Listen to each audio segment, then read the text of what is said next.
Inilah headline news pukul 8 waktu Indonesia Barat, saya Leonard Samosir. Pemirsa, Wakil Ketua Mahkamah Konstitusi Saldi Isra menegaskan tidak ada putusan terkait sistem pemilu sebelum tanggal 7 Juni. MK belum mengeluarkan putusan saat ex-Wamenkumham Denny Indrayana mengunggah rumor hasil putusan sistem pemilu. Di sisi lain, pengamat politik menilai jika pada akhirnya MK memutuskan sistem pemilu tetap terbuka, bisa jadi MK mendengarkan suara publik. Mahkamah Konstitusi membantah semua klaim ex-Wamenkumham Denny Indrayana terkait putusan sistem pemilu. Wakil Ketua Mahkamah Konstitusi Saldi Isra menjelaskan, putusan terhadap uji materi Undang-Undang Pemilu belum ada saat Denny Indrayana mengunggah rumor hasil putusan itu.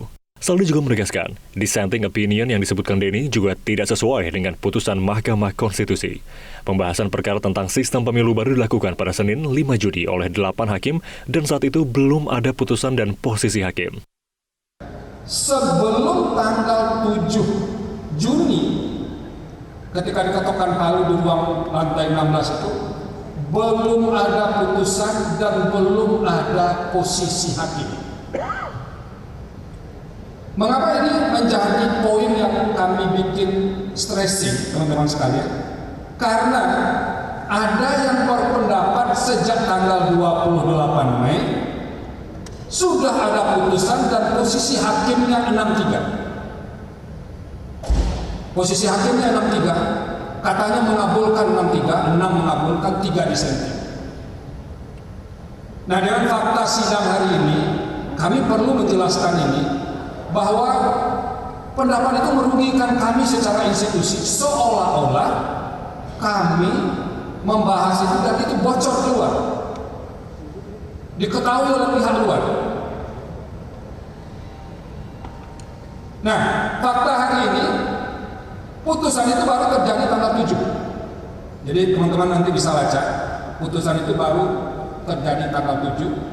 Sebelum tanggal 7 itu belum ada posisi hakim, belum ada putusan. Merespon pernyataan Saldi Isra, Denny menyebut apa yang dilakukan olehnya adalah untuk membantu mahkamah agar cermat dalam mengambil keputusan penting yang akan mempengaruhi hidup bernegara. Hal ini dilandasi keputusan MK yang bersifat final dan mengikat. Kenapa pengawasan ini penting? Karena berkali-kali saya sampaikan, putusan MK itu final and binding. Dia tidak ada upaya hukum lain langsung mengikat, tidak ada koreksi, tidak ada banding, kasasi, PK atau apapun. Karenanya kita memang harus memberikan masukan, pandangan sebelum putusan dibacakan. Artinya yang kita lakukan kemarin bersama-sama adalah public campaign, media campaign untuk membantu MK cermat dan memang hati-hati dalam mengambil keputusan. Sementara itu, pengamat politik Burhanuddin Muhtadi menyebut sebelum putusan MK kemarin, ada banyak kekhawatiran publik bahwa MK akan mengembalikan sistem pemilu menjadi proporsional tertutup, tak hanya yang berasal dari Denny Indrayana. Berkaitan dengan tanda kutip rumor mengenai sistem proporsional tertutup yang akan diputuskan oleh MK, itu kita mendengar banyak sekali pembicaraan di elit bahwa MK kemungkinan besar akan mengeluarkan pernyataan persis seperti yang Mas Denny sampaikan. Meskipun dengan berbagai macam variasi ya.